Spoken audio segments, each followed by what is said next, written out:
Kung hindi man dumating yung tamang babae para sa akin, kahit babaeng may tama na lang.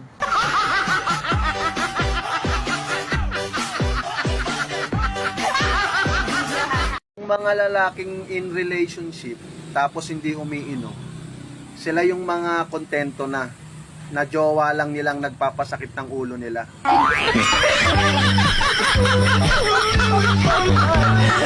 Doon sa babaeng ayaw sa construction worker, alam mo, sa pag-ibig, kailangan ng construction worker.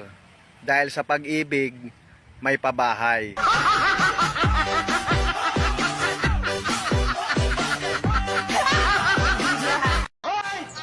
Ang tangkad pala ng crush mo, no? Hanggang ano ka lang niya? Hanggang friends ka lang niya.